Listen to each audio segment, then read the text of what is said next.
Welcome to BNEWS Weekly. I'm Phil Gallagher along with BNEWS Director Rich Hosford, BNEWS reporters Tad Stefanek and Robert Paris, Maddie Shipka with the Community Bulletin Board, Peter Brown with weather, and Marge McDonald with Senior News. Thank you for joining us. The Burlington Fire Department has taken safety training a step further with the Mass Bay Transportation Authority. Last week, the department took part in a 4-day MBTA bus training session. The purpose of the training was to get officers familiar with the situations involving MBTA buses. Safety and Communications Captain Mark Cedrone was quoted. Cedrone said that the firefighters learned how to help patients get in and out of the bus during a crash, as well as putting out a fire inside the bus while giving patients medical attention. Over 60 firefighters participated in the training course, as well as a hands-on training and classroom instruction. 2 buses were used in the session, a diesel and a hybrid. Firefighters were also shown the proper procedures to shut down both types of buses. The training was meant to help the department get familiar with the emergency situations with the MBTA buses and safety features within the bus. A personal storage company is looking to open a sizable building in town. Jumbo Self-Storage LLC has submitted paperwork to the Burlington Planning Department to build a 5-story, roughly 120,000 square foot building on a property off of Wheeler Road. I believe that's on the east side across from the old Holiday Inn. The premises is zoned general industrial and is located within the Aquifer Overlay District. The site is comprised of 11 acres of land, and a portion of which has been previously disturbed and utilized for the storage of construction equipment and related debris. The paperwork filed with the town states. As part of the project, the company would put down 12 parking spaces, 3 of which will be located under the building. This number, the application states, will allow 93% of the site to remain open space. They will also incorporate site improvements as part of the project. The application cover letter does say that the premises is located within the 100-year floodplain and that stormwater management enhancements have been designed to decrease designated storm event peak flows and will reduce total runoff volume as a result of the infiltration system design. Finally, in the application, the company says it does not expect the project to generate much in traffic, saying the increase will be minimal. The self-storage facilities will be mostly used by local residents and businesses. The project will be before the Planning Board on December 7. To move forward, it requires a site plan approval and 2 special permits. Through the efforts of the Rotary Club in Burlington, Leahy Health, and a host of sponsors including RE/MAX, Rockland Trust, and Northern Bank, an emotional exhibit of the Names Project, Memory Quilt, was displayed at the Grandview Farm. BNEWS reporter Tad Stefanek was there, and he has this report. In 1985, during a remembrance of the assassination of San Francisco Supervisor Harvey Milk and San Francisco Mayor George Moscone, AIDS activist Cleve Jones conceived the Names Project Memorial Quilt to commemorate those lost to AIDS, now commonly known as the AIDS Quilt. After 30 years of commemoration by millions, through the efforts of the Burlington Rotary and Leahy Health, the AIDS Quilt came to the Grandview Farm in Burlington. Michelle Snyder is one of the members of the Burlington Rotary. She's head of community development and functions like this. She gets out into the community and goes to different areas of Burlington, whether it's the schools, the Rotary, the high school, and some of the other areas as well. And she put this together with Susan Stewart to get this here today. We do have 2 doctors tonight coming from Leahy Clinic as well. Dr. Craven, who was in infectious diseases. He was actually on the ground floor back 30 years ago working at Boston City Hospital, him and his wife, when they were first seeing the development of AIDS, what it was, how the disease was transmitted, all the victims that it claimed over the years. And it's fascinating to see what they've put together as a presentation here tonight. It's incredible.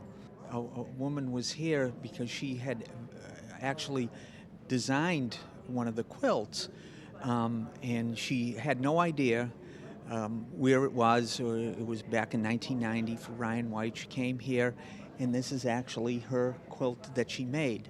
It's the first time she saw it ever displayed, and it's how ironic is that? It's just, 1 in a million shot, if not more. From the Grandview Farm, I'm BNEWS reporter Tad Stefanak. Back to you in the studio.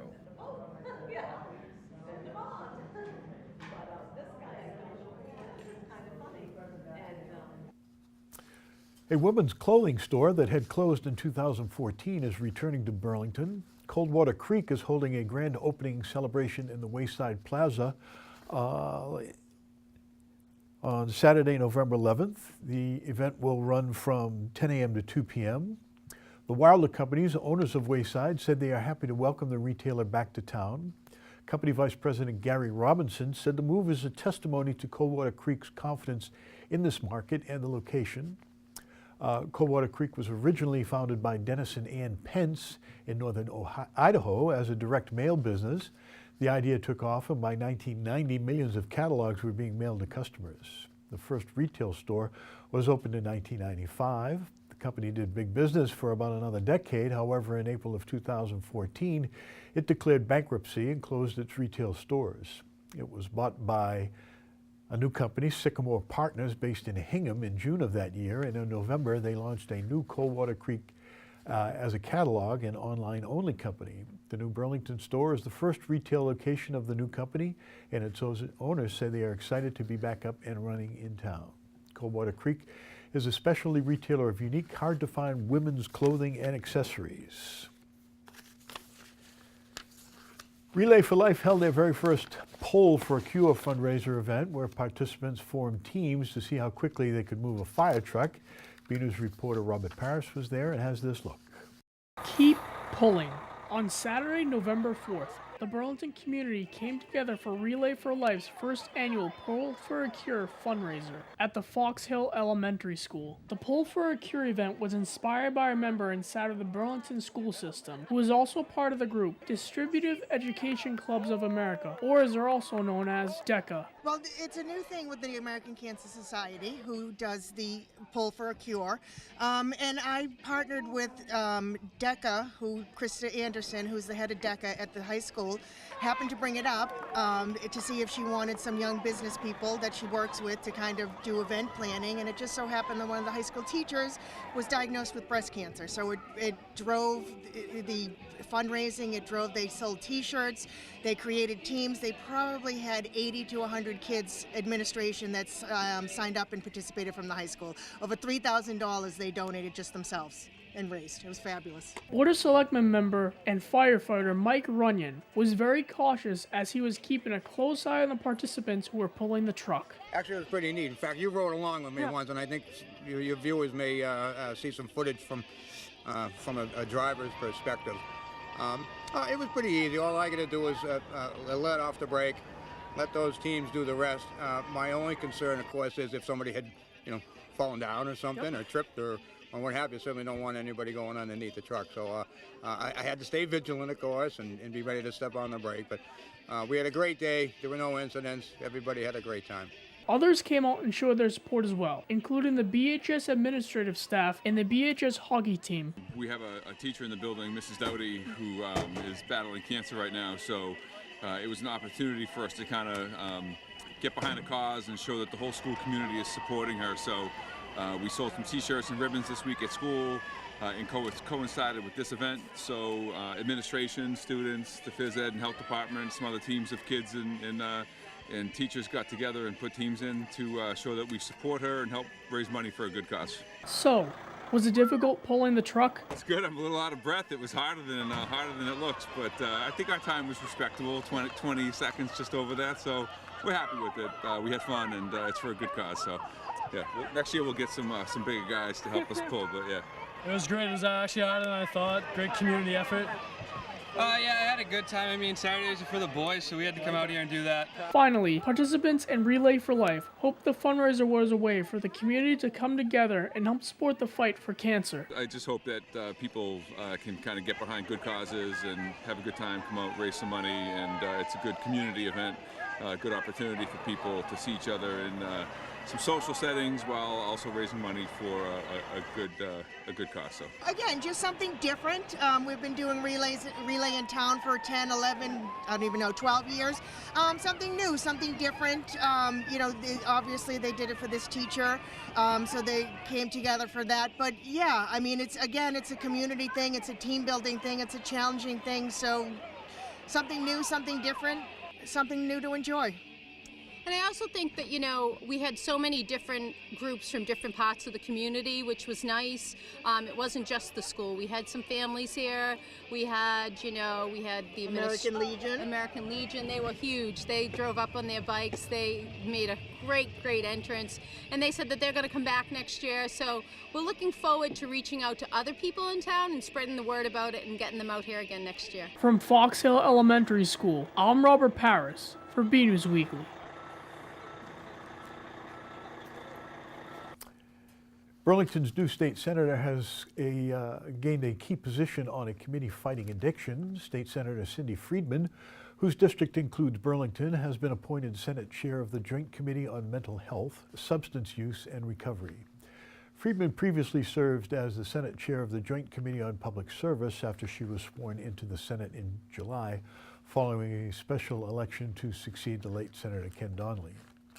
According to a notice from her office, as chair, Senator Friedman will play a leadership role as the committee considers legislative matters related to behavioral health, drug detoxification, Department of Mental Health oversight, mental illness and substance use treatment and services, and other associated issues. Friedman said she is honored by the appointment and that tackling the opioid crisis is one of the most critical tasks for leaders today. She said the state needs to provide better services to those in need and increasing the resources available to help those suffering from addiction. According to a recent study highlighted in the Boston Globe, it can often take several months for people with mental health issues to get treatment. The wait is particularly long for children, those who need a psychiatrist, adults covered by Medicaid, and those who do not speak English. The Burlington High School Marching Band embarked on a new adventure on the 2017 season. For the first time ever, the BHS Marching Red Devils entered regional competitions to pit themselves against other stellar bands from around New England. The band entered 3 competitions through the New England Scholastic Band Association. In each competition, the band improved its scores. The circuit championships were held on November 5th at Lawrence High, where the Marching Red Devils earned a gold rating with a cumulative score of 91. BHS Director of Bands, Sean Bucksbaum, said the season has been nothing short of magical and that their performance has gotten stronger every week, culminating in Burlington's first ever appearance at the New England Scholastic Band Association Championships. The marching band final performance will be at Thanksgiving Day football game on Thursday, November 23 at 10 a.m. on BHS Varsity Field. Once marching band season ends, the band program transitions into concert season and will continue to push itself as it prepares for its first concert band competition on April 28, 2018 at the Montreal Heritage Festival in Montreal, Canada. Recently, a Burlington educator was recognized for his hard work and dedication to students with a Regional Teacher of the Year award. BNEWS Director Rich Hosford went to find out more and files this report. A Burlington educator was recently honored at a statewide gathering of science teachers. Last week, the Massachusetts Association of Science Teachers held its annual conference and presented a number of awards to science educators. Burlington Public Schools Science Center's Sean Musselman was honored as the 2017 Science Teacher of the Year for Middlesex County. Sean was nominated for the award by Science Center Director and Sean's partner in education, Wendy Pavlicek. Sean's dedication to science education and the students and teachers here in Burlington is second to none, and he's had a lot of recognition on the state and national level. He works tirelessly to bring quality science education to the students and teachers here in town. Sean said the Science Center has been expanding its programming and introducing new curriculum for students. It is in the 4th year of a 5-year rollout of brand new curriculum in line with the new Massachusetts K-12 science standards, work that is geared towards giving teachers the tools to inspire future scientists.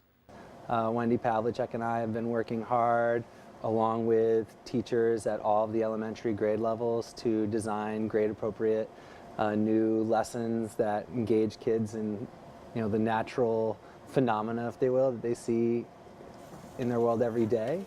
And we've been doing a lot of professional development with our teachers, helping them not only understand the science behind all these sort of new ideas and get them up to snuff, but also the best practices of how to deliver the science in a way that helps kids think like a scientist, if you will, and practice being scientists, as opposed to just sort of obtaining that knowledge and holding on to it. When planning a new curriculum, Sean and Wendy work hard to ensure the material will be something that will engage students. He said a big part of keeping students' attention is to bring science to life, and one of the best ways to do that is with hands-on activities. A lot of what they do involves bringing engineering challenges that allow students to work together to solve problems.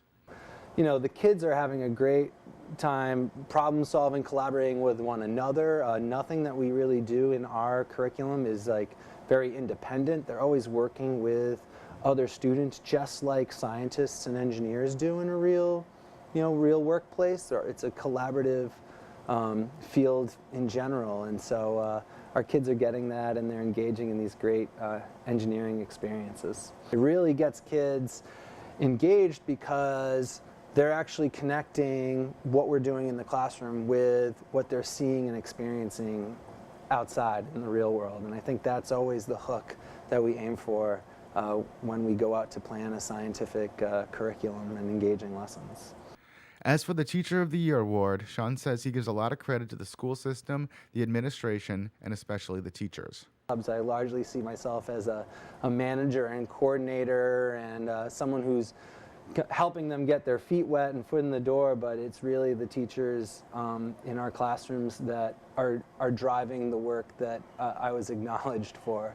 So I admit I'm a little humble about it because I feel that a lot of the credit really needs to be spread out across this district, because it's certainly not just my doing, or Wendy's for that matter. Still, he said, it was nice to be recognized for the hard work and to stand among other notable educators. It felt really great. I think like any educator who's passionate about what they do, it's always exciting to be acknowledged and really inspiring, because when you get into a room with other educators who feel that same way and you hear their stories, they're incredible. Really just up and down the list, you could stand there and just marvel. And I think that it inspires to go on and do even better things when you get back. And that's sort of what I took away from it. At the Burlington Science Center, I'm BNEWS Director Rich Hosford. The company which owns the Burlington Mall is working to help Burlington students. In early 2017, the Simon Youth Foundation, a nationwide nonprofit organization, partnered with the Burlington Public School System to form the Simon Youth Academy at Burlington. The mission of the Simon Youth Foundation and the newly formed Academy in Burlington is to foster and improve educational opportunities, career development, and life skills that transform the lives of at-risk youth through focused programs and initiative with our public school and post-secondary education partners. The group entered into a partnership with Superintendent Dr. Eric Conti and the Burlington Public Schools, where they work to provide local support to the dropout prevention efforts in Burlington. They now work with Burlington Evening High School and provides teacher development support, scholarships, grant dollars, and other opportunities to support students to their graduation day. The SYF held their 10th annual Bowling for Education fundraiser at King's Dining and Entertainment in Burlington on October 3rd. The event raised nearly $180,000 for the foundation. We go now to BNews weatherman Peter Brown in our Weather Center for the latest forecast. He's going to tell us what happened to that beautiful weather we've been experiencing. We'll also check out the community calendar with Madison Shipka to see what's happening in and around Burlington.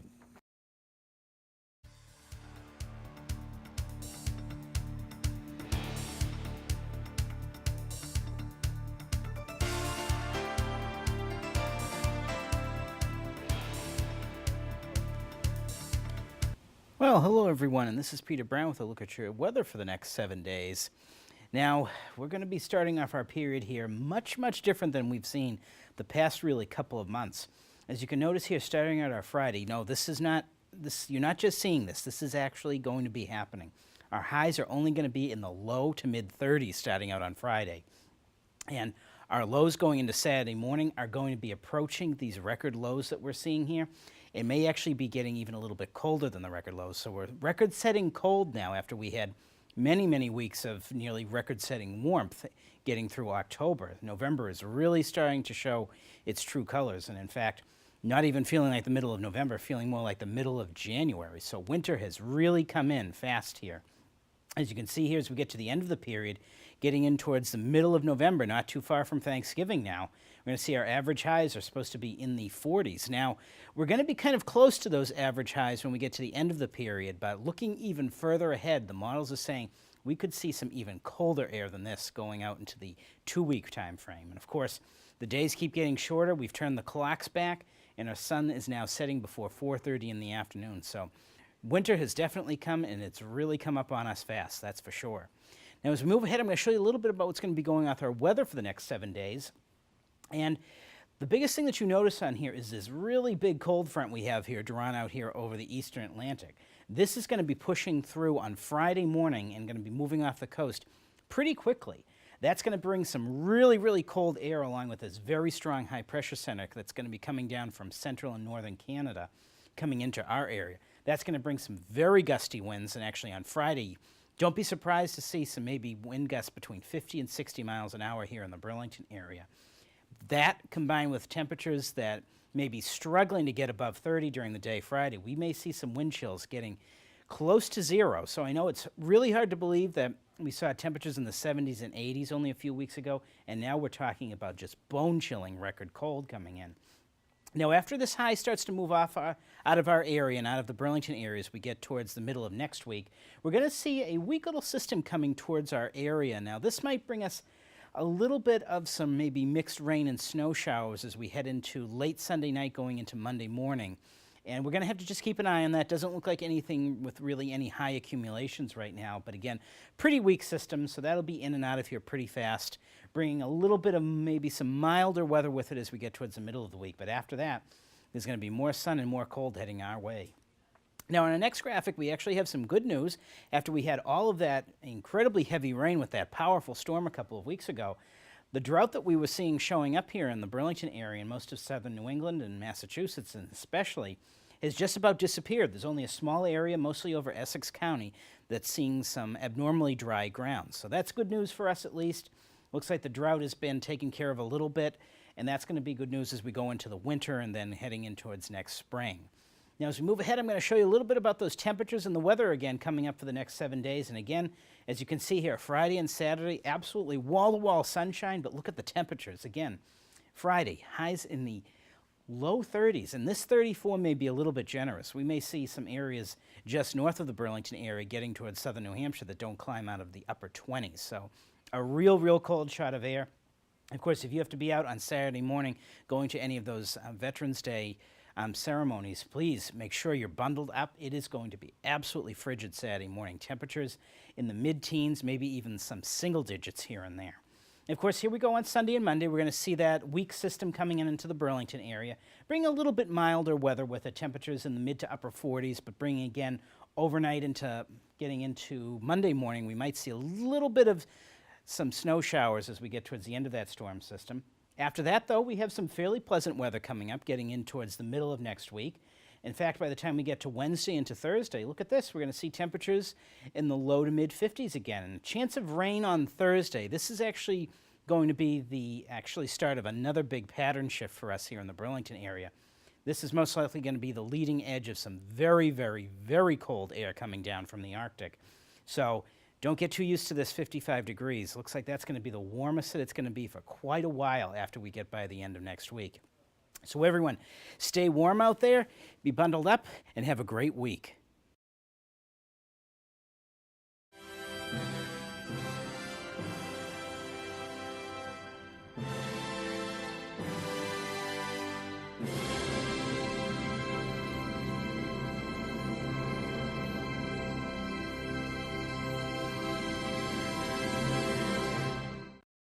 Hello, I'm Maddie Shipka, and this is your community calendar. On your mark, get set, go! On Saturday, November 18th at the Burlington High School, the Burlington Rec Department will be having an event called 5K Turkey Trot. The 5K race will begin and end at the Burlington High School. Registration for the 5K begins at 8 a.m. and the race will begin at 9 a.m. Registration fee is $15 per person. Everyone is welcome. For more information about the race, visit burlingtonrecreation.org or call 781-270-1695. Do, re, mi, fa, sol, la, ti, do. On Sunday, November 19th, the Burlington Music Boosters will be having their annual silent auction and gala concert. Come support the BHS Music Boosters and enjoy a silent auction and concert. This year's concert is entitled Bon Voyage and will take the audience on a musical journey around the world as the students perform music from 6 of the 7 continents. The silent auction begins at 1 p.m. and the concert begins at 2. Tickets are $10 for seniors and students and $15 for adults. For tickets, visit www.burlingtontheater.com or by calling 1-800-A-FUN-TIC. Come learn about different faiths in the community. On Monday, November 20th at 7 p.m., the UCC in Burlington will be having their annual Interfaith Thanksgiving service. The service will be having over 9 different faiths representing. There will also be a casual reception after the service. Everyone is welcome. The event is free.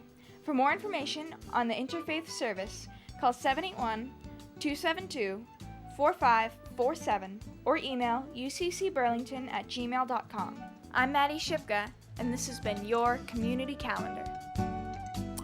One place where there is always a lot happening is the Senior Center. We go now to Council on Aging Director Marge McDonald for the latest senior news. We had scheduled a cooking demonstration with Chef John Riley of Atria Longmeadow Place for Monday, November 13th. Unfortunately, due to circumstances beyond our control, the demonstration has been canceled. We apologize for any inconvenience and we hope to have him back soon. I know everyone really looks forward to his demonstrations. On Thursday, November 16th, Barnes & Noble is partnering with the Council on Aging to bring author Olivia Hoblitzel to Burlington for a presentation, question and answer period, and book signing for her newest release, Aging with Wisdom, Reflections, Stories, and Teachings. Along with a visit from Ms. Hoblitzel, Barnes & Noble is holding a book fair. Present a voucher, and a portion of any sales of anything at Barnes & Noble that same day will benefit activities at the Council on Aging. Vouchers are available at the COA at 61 Center Street now or at Barnes & Noble the day of the book fair. This is a great chance to get some holiday shopping done and support a local program. On Monday, November 20th, we will be showing the movie Patch Adams, starring Robin Williams at 12:30. Come enjoy a feel-good break from the Thanksgiving prep craziness. District Attorney Marion Ryan will be at the Senior Center on Tuesday, November 21st at 1 p.m. in the classroom across from the kitchen to talk to the Nitwits and anyone else who is interested about Project Linus. Project Linus provides handmade blankets to children who have been a victim of trauma in some way. Blankets made in Burlington go to local children. If you knit, crochet, or quilt and are interested in making blankets to help these children, please join us. On November 22nd, we have Name That Tune at 1 p.m. and Life After Loss at 2. We also close early on the 22nd at 3 p.m. and will remain closed until Monday, November 27th for the Thanksgiving holiday. Unfortunately, the police holiday dinner has filled along with the waiting list. We apologize if you won't have an opportunity to attend if you wanted to, but didn't get your name in on time. It filled up in 2.5 days. Going forward, please note, for really popular events, you need to sign up by the 2nd or 3rd of the month. Jumping ahead to December, on Sunday, yes, you heard me right, Sunday, December 3rd at 1:30 p.m., the Student Council is putting on a new event for us. Seniors with Seniors will have the seniors from the Student Council providing us with an afternoon of fun and games, literally. They will have different stations of games, including bingo and lots of munchies to fill out bellies with. It should be a fun afternoon. I love that they want to do more than just the spring fling with us. We are getting closer to the time when our building will be under full-blown renovations, not the small scale we're all seeing now. So please make sure you sign in whenever you walk in the building, just so we make sure you have up-to-date information about closings, changes in entrances and exits, changes in location, and so on. I would like to throw out a heartfelt thank you to all our veterans for any and all sacrifices you made to protect our freedom and our country. Thank you. And of course, happy Thanksgiving to all. That's all for now. I'm Marge McDonald, and I hope to see you at the Senior Center. Another week, another photo to highlight. This week's photo may not be popular among sufferers of ophiophobia or the fear of snakes, but it's actually harmless. It is of the Salem. It is a picture of Salem, the Burlington School Department's black rat snake, being held up by Science Center's director and animal curator, Wendy Pavlicek. The largest snake in Massachusetts, the black rat snake, can grow up to upwards of 8 feet, so although it's not dangerous, it could scare you to death if you saw it. It's found in the Connecticut River Valley and eats small mammals, birds, and amphibians. Adults are mostly black with a white throat, and juveniles are mottled gray. The species is listed as endangered. Salem here is a young snake and gets his name from the Massachusetts town. We'd like to see your photos. They could be of something you see around town, the weather outside your own door, or photos of your family members and friends and pets. Whatever you think is interesting and would like to share, email your photo to bcat@bcattv.org with the subject line Photo of the Week. That's it from the news desk here at BNews Weekly. I'm Phil Gallagher along with Rich Hosford, Tad Stefanak, Robert Paris, Maddie Shipka, Peter Brown, and Marge McDonald. Thank you for joining us.